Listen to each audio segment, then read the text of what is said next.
Hello दोस्तों, नमस्कार। तो आपका स्वागत है आज की क्लास में। तो आज की क्लास आपकी होने वाली है निकोलो मैकियावेली के ऊपर। जो पॉलिटिकल साइंस ऑनर्स वाले बच्चे हैं 5th सेमेस्टर के, उनका मोस्ट इम्पोर्टेंट क्वेश्चन है कि भाई क्या आप ये मानते हैं कि मैकियावेली प्रथम आधुनिक चिंतक हैं? आप अपने उत्तर के पक्ष में तर्क दीजिए। दोस्तों, ये क्वेश्चन हर बार रिपीट होता है। जो आपका पॉलिटिकल फिलोसफी वाली बुक है, उससे हर साल एक क्वेश्चन आता ही है, जिसका आपका एग्जाम है 26 को। तो ये क्वेश्चन बहुत ज़्यादा रिपीट हुआ है, इसलिए मैं आपको ये क्वेश्चन आंसर करवा रहा हूँ और 100% एक क्वेश्चन आएगा ही आएगा। तो उसके एक क्वेश्चन और है, मैकियावेली के प्रथम राजनीतिक विचारक माना जाता है, टिप्पणी कीजिए। सेम ही क्वेश्चन है, कोई ज़्यादा अर्थ अलग नहीं है। तो पढ़ते हैं दोस्तों, ये क्वेश्चन है, बाकी जो रिपीटेड हुए हैं। तो सर्वप्रथम पढ़ लेते हैं भाई मैकियावेली का परिचय। आखिर मैकियावेली जो दार्शनिक थे, उनका परिचय क्या था? भाई निकोलो मैकियावेली आधुनिक युग के आरंभिक दौर का प्रसिद्ध इतालवी विचारक था। भाई जो निकोलो मैकियावेली थे, वो आधुनिक युग के क्या थे? प्रसिद्ध इतालवी विचारक थे, यानी इतालवी से थे। भाई इटली के प्रसिद्ध नगर फ्लोरेंस में जन्मे। उन्हें जन्म कहाँ हुआ? उन्हें जन्म इटली के प्रसिद्ध नगर फ्लोरेंस में हुआ था। इन्होंने अपने जीवन की शुरुआत क्लर्क के रूप में की थी। भाई निकोलो मैकियावेली थे, उनका जन्म इटली के प्रसिद्ध नगर फ्लोरेंस में हुआ था, और इन्होंने अपनी जो जीवन का शुरुआत की, उन्होंने एक क्लर्क के रूप में की। इनका जन्म तब हुआ जब धार्मिक प्रभुत्व का मध्ययुगीन सिद्धांत दम तोड़ रहा था और अरिस्टो का खोया हुआ दर्शन प्रकाश में आ चुका था। भाई जो मैकियावेली है, उनका जन्म तब हुआ था जब धार्मिक प्रभुत्व का मध्ययुगीन सिद्धांत दम तोड़ चुका था। मतलब धार्मिक चीज़ों को हम बहुत कम मानने लगे थे। भाई जो ये क्या कहते हैं मैकियावेली हैं, वो एक तो ये भाई धार्मिक चीज़ों को नहीं मानते हैं, तो उन्हीं चीज़ों को बताया गया है इस वाले आपके आंसर में। तो आगे बढ़ते हैं। इनकी प्रसिद्ध पुस्तक द प्रिंस थी। भाई जो मैकियावेली है, उनकी सबसे प्रसिद्ध पुस्तक का नाम द प्रिंस है। जो इसी बुक के जरिए वो अपना उत्तर देते हैं। और द प्रिंस मैकियावेली की सबसे महत्वपूर्ण रचना इसमें राजतंत्र की व्याख्या की है, जबकि अपनी पुस्तक द डिस्कोर्सेस डिस्कोर्सेस में उसने गणतंत्र सरकार के बारे में टिप्पणी की है। भाई द प्रिंस में तो इसमें राजतंत्र की बात की गई है, जबकि जो दूसरी बुक है द डिस्कोर्सेस में क्या हुआ? गणतंत्र सरकार के बारे में टिप्पणी की गई है।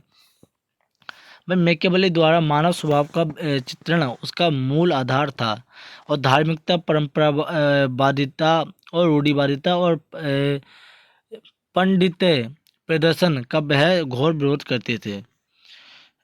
तो भाई जो मैकियावेली थे, वो परंपरावादी और रूढ़िवादी धार्मिक चीज़ों का खंडन करते थे, मतलब विरोध करते थे।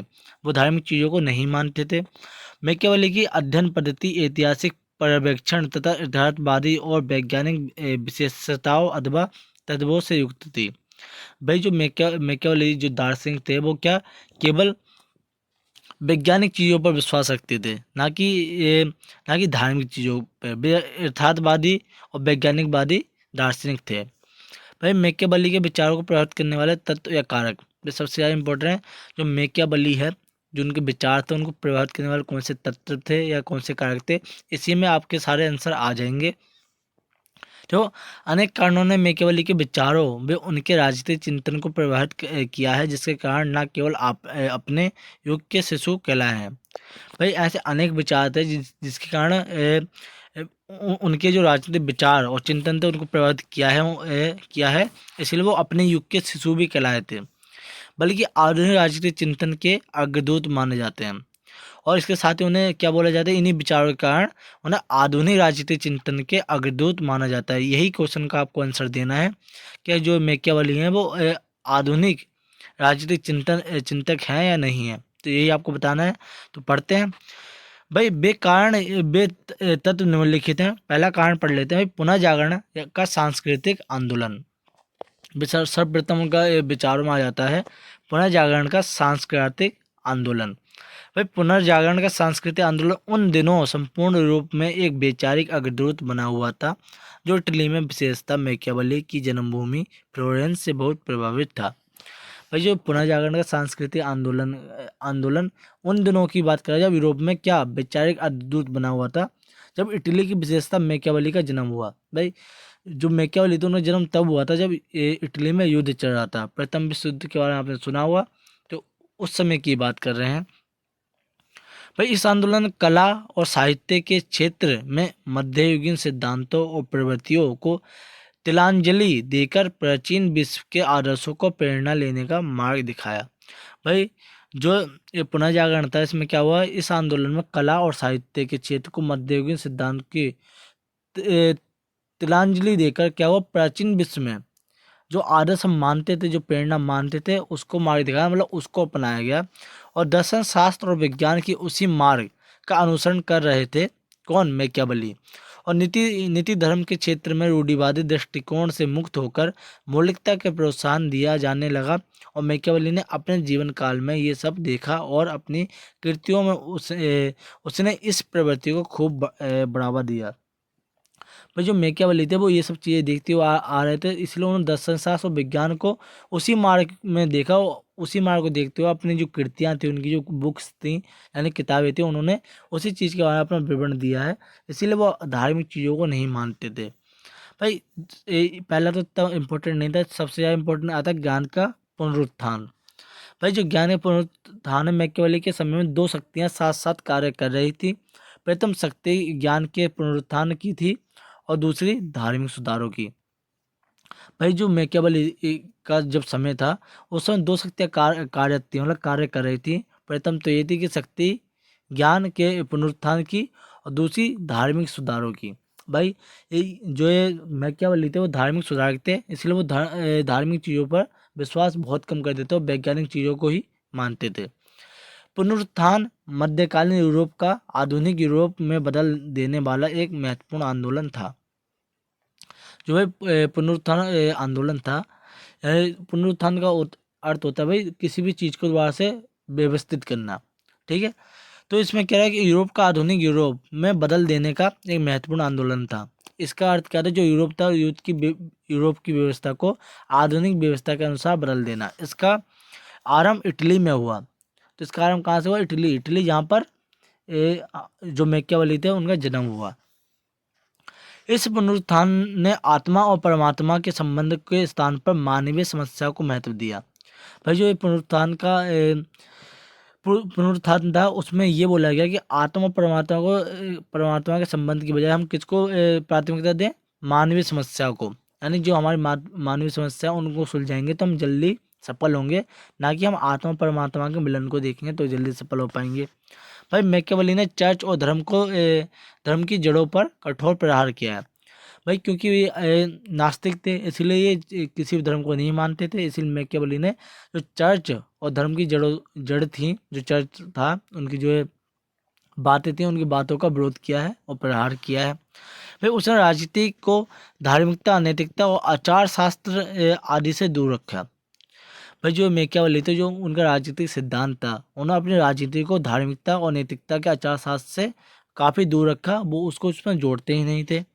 भाई तीसरा हमारा राजनीतिक स्थिति, यानी पॉलिटिकल स्थिति के बारे में बात करते हैं। भाई मैकियावेली के युग में इटली 5 राज्यों एवं छोटी छोटी इकाइयों या रियासतों में बटा हुआ था, जिसके बीच हमेशा युद्ध की आशंका बनी रहती थी।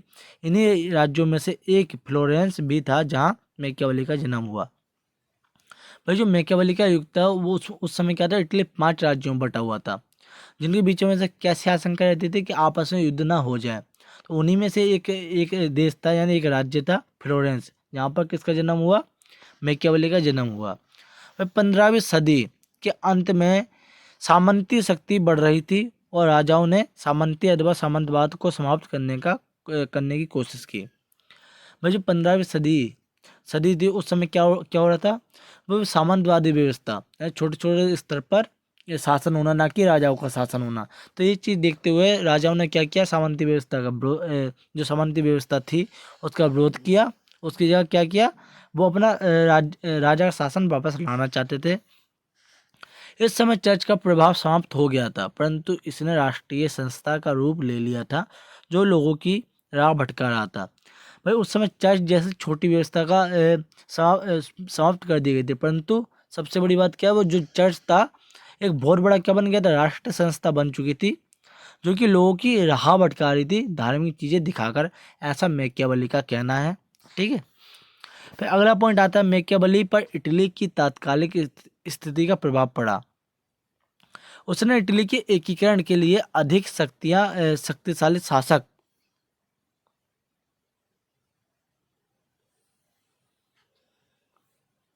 फिर से पढ़ते हैं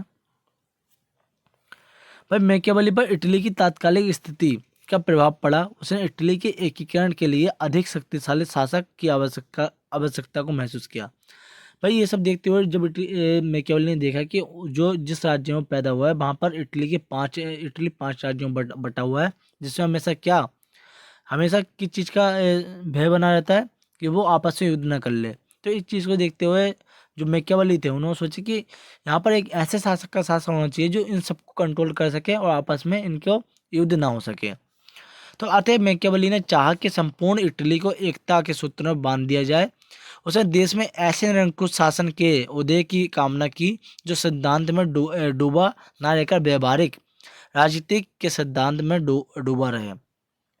तो भाई एकीकरण के लिए, इटली के एकीकरण के लिए उन्होंने एक ऐसे निरंकुश राजा के बारे में सोचा, कामना की, इच्छा की कि जो सिद्धांत में न डूबकर किस में डूबे, पॉलिटिक्स में डूब जाए, यानी राजनीतिक सिद्धांत में डूब जाए और मानवीय व्यवहार को समझकर उनकी आवश्यकताओं को पूरा करे, उनकी समस्या को सुलझाए। भाई G.H. सेबाइन लिखते हैं कि भाई मैकियावेली का मूल उद्देश्य राज्य के किसी सिद्धांत का पालन प्रतिपादन करना नहीं था, बल्कि राजनीति की समस्याओं का समाधान करना था। भाई G.H. सेबाइन है, एक ये भी दार्शनिक है, ठीक है, जो किसके साथ रहे, मैकियावेली के साथ रहे हैं। तो ये लिखते हैं कि मैकियावेली का मूल उद्देश्य राज्य के सिद्धांत का प्रतिपादन करना नहीं था, बल्कि राजनीतिक समस्याओं का समाधान करना था। वह कहते हैं कि वह कोई सिद्धांतवादी या दार्शनिक नहीं था, वह यथार्थवादी था। और वो ये भी लिखते हैं कि जो मैकियावेली थे वो कोई सिद्धांतकारी नहीं थे या फिर कोई दार्शनिक नहीं थे, वो तो एक यथार्थवादी थे, यानी वो वास्तविक चीज़ों देखकर अपने तर्कों को प्रस्तुत करते थे। भाई चौथा आपका सामाजिक दशा। भाई मैकियावेली अपने काल को दुर्भाग्य का काल मानता है। इसमें लोगों का नैतिक स्तर बहुत नीचे गिर चुका था। जनता के भ्रष्टाचार और अराजकता व्यापक थी। प्रत्येक व्यक्ति अपने स्वार्थ की पूर्ति में लगा हुआ था। भाई जो मैकियावेली है वो सामाजिक दशा में कहते हैं कि वो उनका जो काल था उनका दुर्भाग्य का काल था, क्योंकि जिस समय वो पैदा हुआ उस समय युद्ध की स्थिति थी। हर व्यक्ति केवल अपने बारे में ही सोच रहा था और उस समय केवल भ्रष्टाचार और अराजकता फैली हुई थी। लोग एक दूसरे के बारे में नहीं सोच रहे थे, वो केवल अपने स्वार्थ के बारे में सोचते थे और एक दूसरे के बारे में मतलब गलत सोचते थे। और इस सामाजिक दुर्दशा का मैकियावेली के हृदय पर गंभीर प्रभाव पड़ा।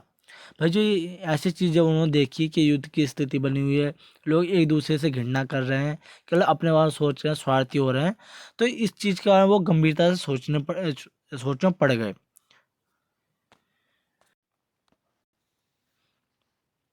फिर क्या हुआ भाई, उसने इस दुर्दशा के लिए चर्च को दोषी ठहराया। भाई उन्होंने जब ऐसी स्थिति देखी कि लोग एक दूसरे से घृणा कर रहे हैं, एक दूसरे को मतलब खुश नहीं देखना चाहते और अपने स्वार्थ के लिए कार्य कर रहे हैं, जी रहे हैं, तो इन सब को देखते हुए उन्होंने कहा ये सब कार्य किसकी वजह से हुआ है, ये सब चर्च की वजह से हुआ है। अगर चर्च नहीं होता तो ऐसी स्थिति कभी पैदा ही नहीं होती। उसके मतानुसार हम इटली के निवासी यदि धर्महीन तथा बुरे हो गए तो उसके लिए हमारा चर्च उत्तरदायी है। चर्च ने हमारे देश के विभक्त कर रखा है और अब भी रख रहा है। तो भाई मैकियावेली इन सब चीज़ों को किसको दोषी ठहराता है, वो कहते हैं कि भाई ये सब जो हमारा देश बटा हुआ है 5 देशों में आपस में लड़ रहा है, उसका कारण क्या है, चर्च। और चर्च नहीं होगा और हम धर्महीन हो जाए और हम बुरे हो गए तो हम क्या क्या करेंगे, हम एकता में बंध जाएंगे और आपस में लड़ेंगे भिड़ेंगे नहीं। और सब चीज़ें कारण चर्च को मानता है कि चर्च की वजह से ही लोग आपस में लड़ रहे हैं और आपस में स्वार्थी बन चुके हैं। उसने इसके लिए लोगों के राष्ट्रीयता की भावना जगाने की आवश्यकता महसूस की, जिसके बीड़ा उसने अपनी कृतियों के माध्यम से उठाया। भाई इन सब चीज़ों देखते हुए मैकियावेली ने सोचा कि वो एक ऐसा मतलब ग्रंथ लिखेगा, फिर ऐसी एक कृतियाँ लिखेगा जिससे कि राष्ट्रीय एकता की भावना पैदा हो जाएगी लोगों के अंदर उनकी कृतियाँ यानी पुस्तकें और ग्रंथ पढ़ने के बाद। भाई राष्ट्र राज्य का सिद्धांत क्या है? भाई मैकियावेली के जीवन में अनुभवों का अगला महत्वपूर्ण पहलू जो कि उसकी रचनाओं का मुख्य विषय है वह है राष्ट्रवाद का सिद्धांत। वह सबसे ये कहते हैं मैकियावेली के जीवन के अनुभवों के बारे में जो बताता है वो कौन सा सिद्धांत बताता है? राष्ट्र राज्य का सिद्धांत। भाई ये सिद्धांत इस ईसा मसीह के प्रभुत्व को समाप्त करने के लिए दिया गया है। भाई जो ये मैकियावेली का राष्ट्रीयता का सिद्धांत है वो किस लिए दिया गया? जो ईसा मसीह है यानी जो गॉड है उसको ये समाप्त करने के लिए दिया गया कि वो क्योंकि वो गॉड को मानते नहीं थे, मतलब ईसा मसीह को मानते नहीं थे, इसलिए वो हर चीज़ को दोषी को ठहराते थे। दोषी मतलब दोषी वो मानते थे ईसा मसीह, क्या जो भी गलत कार्य हो रहा है वो चाहे ईसा मसीह की वजह से हो रहा है। जो भी लोग आपस में भिड़ रहे हैं वो किसकी वजह से भिड़ रहे हैं? ईसा मसीह की वजह से भिड़ रहे हैं। तो ऐसा उनका तर्क था कि उन्होंने इस स्थिति को ऐसा देखा, लोग एक दूसरे की घृणा कर रहे हैं, स्वार्थी हो चुके हैं और एक दूसरे को मानना चाहते हैं। तो इस चीज़ दोषी उन्होंने ईसा मसीह यानी कि चर्च को ही ठहराया। भाई मैकियावेली ने युगांतरीकारी प्रवृत्ति को निकट देखते हुए अपनी रचनाओं में प्रभावशाली ढंग से व्यक्त किया। वस्तुतः विचारों के इतिहास में राष्ट्र राज्य की धारणा के सूत्रपात का श्रेय मैकियावेली को ही है। तो भाई मैकियावेली ने ऐसी ग्रंथें लिखी, ऐसी किताब लिखी जिसमें क्या हुआ, अनेक युगों के बारे में बताया गया और लोगों को आपस में जोड़ने के बारे में रचनाएं की गई कि हम कैसे आपस में मिलजुल कर रह सकते हैं, और ये भावना पैदा करने के लिए उन्होंने अनेक किताबें लिखी। तो भाई ये था आपका मैकियावेली का राजनीतिक सिद्धांत और उनकी ये विचार। भाई ये क्वेश्चन हमेशा आपका रिपीटेड होता ही है। आप एंड में निष्कर्ष लिखना कभी भी ना भूलें, जिससे कि आप निष्कर्ष लिखोगे तो आपके अच्छे से अच्छे मार्क्स मिलेंगे। तो आप भाई अच्छे से जिसको भी समझ में नहीं आता है वो वीडियो पॉज कर रोक के भाई पढ़ सकता है। नोट्स क्लियरली आपको दिख रहे होंगे, और साथ ही आप अपने दोस्तों को इसको शेयर करें वीडियो को, और चैनल को सब्सक्राइब करना ना भूलें। धन्यवाद।